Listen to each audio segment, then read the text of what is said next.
There seems to be an awful lot of sad stories in the news today, and there are thousands missing. Does anybody care? New Band Channel, where we talk about those faces. Talking news. Debbie. Cassie Barnes has still not been found, and it's been 2 years since her case first hit the spotlight. Breaking. Chattanooga and Middle Valley both behind bars. Sarah Galloway was found. She wasn't found alive. What happened to Sarah Galloway? It's too heartbreaking to share. Children are still missing. Children like Dorsey. You're in shame. You just got away with it. Welcome to Talking News. Hello everyone. My name is Debbie. We use big stories to push little faces. Hello everyone, welcome to Chasing a Murderer, Talking News, and this is a Talking News segment. Before we get started, guys, will you help this channel out by pushing like and subscribe? Hit the notification bell if you like notifications whenever we have new uploads. So we're back on the Gabby Petito story. So strange things are really going on with his parents. And I want to think back to September 17th, 2021. This is the day that Brian's parents decide that they're going to report their son, Brian Laundrie, missing. And most of us remember that day. We seen the FBI and investigators pretty much swarming that house. But during that time, no one really knew what was going on. They thought, well, perhaps the FBI finally have a search warrant. It wasn't until over 30 minutes or so that we find out that they are there to actually take a statement from the parents and make a report that their son is missing. They don't know where he's at and that he had been missing since Tuesday. Before that, this is the time that no one knows where Gabby Petito is. In fact, her parents have been reaching out to the Laundrie family, to law enforcement, just trying to figure out why Gabby won't return phone calls, answer texts, and won't show her face. Brian is supposed to be Gabby's fiance, the man that she loves, and that he also loves her more than anything in this world. But Brian had returned from their trip that was supposed to still be going from the west side of the United States alone in Gabby Petito's van. The van that Gabby says on video she loves so much. Just yesterday, we are finding out some new information attached to this case.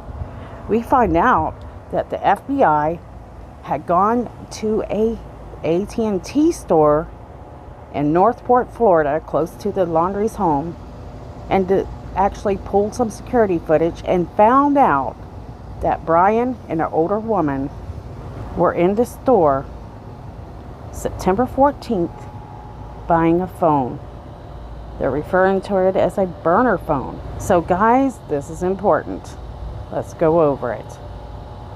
So, the 14th, Brian supposedly is at home. We know that Brian and his parents go camping the 6th of September and supposedly return on the 8th. According to some sources, such as Dog the Bounty Hunter, he claims that he knows that 3 checked in and only 2 checked out of that campsite. Which, you know, at the time that we're hearing this, we don't know the date, so we're thinking, you know, possibly the 14th they're shopping, but in reality they're shopping for this phone September 4th, and I'll talk about that a little bit later, which says, you know, a lot. So is there a chance that Brian is still on that campsite? So they're shopping for phones, they're doing all these things, they're camping, they're traveling, but Gabby remains missing. This family just seemed to have no care in the world. And so here police are, they're called in to the Laundrie home because they have concerns now their son is missing. But on that day, they never ever say anything about this phone that was purchased September 4th. Wouldn't it be important to turn in that phone or any technology? So when police and investigators are at their home, they have no idea about this phone. They're concerned about him missing, but they're not turning anything over to help. Brian said to have left with only a backpack, and that he was heading to Carlton Reserve, which is not far from the Laundrie home. But he doesn't take this phone with him. But during this time, guys, we don't know about this phone. The FBI, they don't know about the phone, but guess who does? The parents know, and Brian knows. Guys, I feel a little refreshed today, so it should be a better video. So, the 29th of September. That's nearly 2 weeks after September 17th. The FBI had recovered this video from the AT&T store. We don't know when exactly, but they do know that they're looking for a phone that they're referring to as a burner phone that they believe belonged to Brian. According to TMZ, an article online, they say that the FBI agents recently visited the AT&T store in Northport, Florida, and they actually seized that surveillance footage, then got a warrant and headed to the parents' home. So some of us that know about this already kind of wonder if, they're suspecting that this older woman with Ryan at the AT&T store is his mom. So there's a lot of people that believe that the parents are helping Brian escape having to face the consequences or answer questions, and now the arrest warrant. The parents pretty much give a statement, and I don't have it word for word, saying that that's basically absurd. But these coincidences that kind of point fingers that the parents may be helping their son just keep piling up, and this phone, this burner phone, is one of them. So this story is quite popular thanks to our young people. That's why I always hope that young people watch this channel, because they really do have power to really get the word out.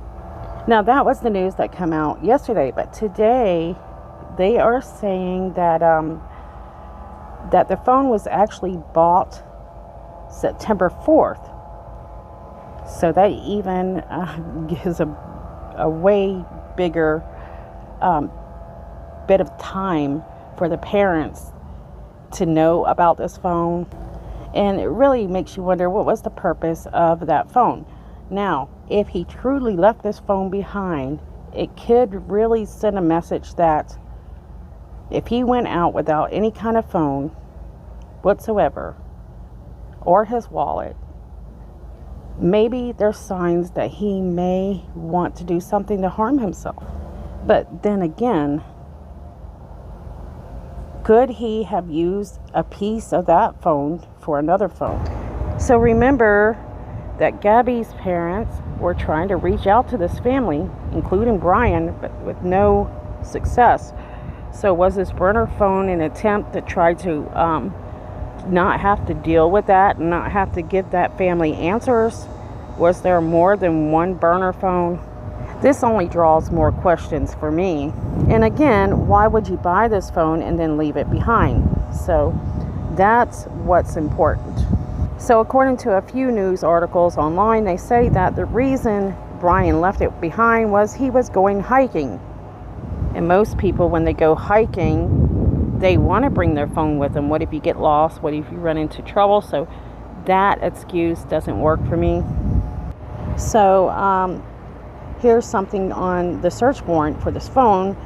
And Special Agent John McVeigh answers a question by one of the reporters about would the FBI get a warrant for the cell phone. He says, quote, "Sure, they would definitely get a search warrant for his cell phone because there's clearly credible evidence on the phone about his locations," end quote. So here's my idea about this burner phone. There's several reasons it could be there because I don't know a lot and I'm learning about it now. Is he has a phone, and that burner phone was not necessarily Brian's phone, but Mom's phone, to be able to get in contact with his family. I believe that's a big possibility, and I'm sure FBI is about to use that evidence to figure it out, and this is not going to be fun for them. It may be fun for you guys, but not for them.